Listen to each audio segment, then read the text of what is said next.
राज्यसभेच्या पहिल्याच अधिवेशनात 100% उपस्थिती नोंदवत 6 विधेयकांवर भाष्य आणि 34 प्रश्न मांडून सोलापूरची लेक म्हणून आपली कामगिरी सिद्ध केली आहे, अशी माहिती शिवसेनेच्या खासदार प्राध्यापिका डॉक्टर ज्योती वाघमारे यांनी दिली। केंद्र सरकारच्या महिला व बालविकास मंत्रालयाच्या सल्लागार समितीवर निवड झाल्याबद्दल राज्यसभेच्या खासदार डॉक्टर प्राध्यापक ज्योती वाघमारे यांचा सोलापूर श्रमिक पत्रकार संघाच्या वतीने सत्कार व वार्तालाप कार्यक्रम आयोजित करण्यात आला होता। यावेळी विचारमंचावर नगरसेवक अमोल शिंदे, प्रियदर्शन साठे, जिल्हा प्रमुख अमर पाटील, सेवा फाउंडेशनचे प्रकाश राठोड, श्रमिक पत्रकार संघाचे अध्यक्ष विक्रम खेलबुडे, सरचिटणीस सागर सुरवसे, खजिनदार किरण बनसोडे आदी मान्यवर उपस्थित होते। यावेळी वाघमारे यांनी राज्यसभेतील प्रवेश आणि त्यानंतरच्या घटना घडामोडींचा आढावा या वार्तालापात घेतला। राज्यसभेत प्रवेश केल्यानंतर कोणत्याही पीएची मदत न घेता स्वतः प्रश्न तयार करून संसदेत मांडले। पहिल्याच अधिवेशनात 6 विधेयकांवर बोलण्याची संधी मिळाली। यामध्ये वंदे मातरम, जन्ममृत्यू नोंदणी दुरुस्ती, सर्वोच्च न्यायालयातील न्यायाधीशांची संख्या, bankers books evidence, Kerala alteration of name आणि नॅशनल कोऑपरेटिव्ह डेव्हलपमेंट कॉर्पोरेशन या विधेयकांचा त्यात समावेश असल्याचे त्यांनी यावेळी सांगितले। सोलापूरच्या टेक्सटाईल उद्योगासह सोलापुरी चादर, विमानतळाचे नाईट लँडिंग, रेल्वे सुविधा, शेतकरी, महिला, कामगार, आरोग्य, ऊर्जा आणि घरकुल आदी प्रश्न संसदेत मांडल्याचे त्यांनी यावेळी नमूद केले। 22 दिवसांच्या अधिवेशनात सुमारे 150 प्रश्न विचारले, मात्र बॅलेट प्रक्रियेतून 34 प्रश्न निवडले गेले। यामध्ये 6 तारांकित प्रश्नांचा समावेश आहे। पंतप्रधान नरेंद्र मोदी यांची भेट घेऊन सोलापुरी चादर भेट दिल्याचा प्रसंगही त्यांनी सांगितला। सोलापुरी चादरीचे पंतप्रधानांनी केलेले कौतुक हा सोलापूरची लेक म्हणून अभिमानाचा क्षण असल्याचे यावेळी त्या म्हणाल्या।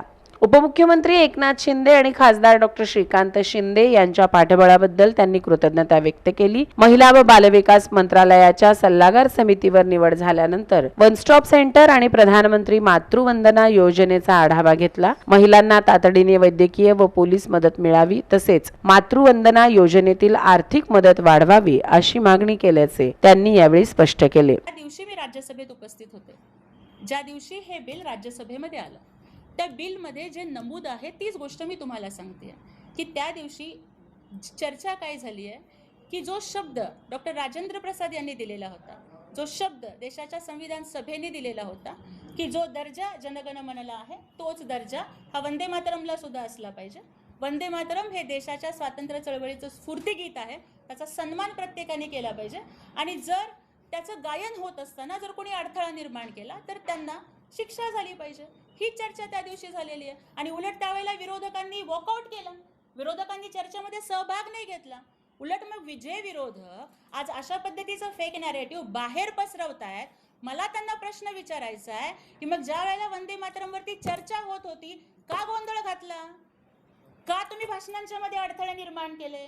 माझ्यासारखी एखादी पहिल्या टर्मची खासदार हो, मला सांगा की राज्यसभा असेल किंवा लोकसभा असेल, पहिल्या वेळेसचे खासदार बोलत असताना त्यांना मेडन स्पीचची संधी दिली जाते।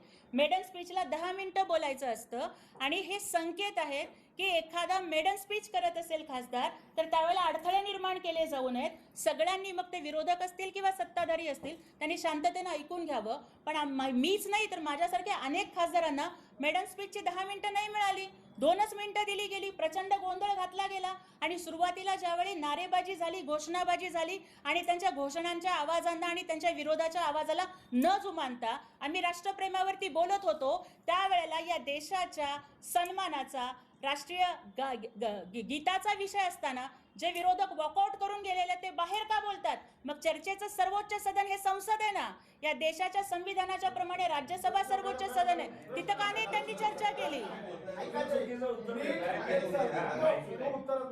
कुठलाही उद्योग व्यवसाय कामगारांचं शोषण करून किंवा महिलांची पिळवणूक करून हा पुढे जात नसतो। जर सरकारने किमान वेतनाचा कायदा केलेला असेल तर सर्व कारखानदारांनी सरकारच्या नियमाचा सन्मान करावा आणि महिलांना, उलट बघा की भावाने बहिणीला ओवाळणी दिली तर भाऊ कधी गरीब होत नसतो, उलट त्याची समृद्धी वाढत असते। कारखानदारांनी जर किमान वेतन दिलं तर उलट त्यांचा नफा वाढेल आणि त्यांचा उद्योग व्यवसाय अजून समृद्ध होईल। प्रास्ताविक व आभार प्रदर्शन सरचिटणीस सागर सुरवसे यांनी केले, तर सूत्रसंचालन खजिनदार किरण बनसोडे यांनी केले।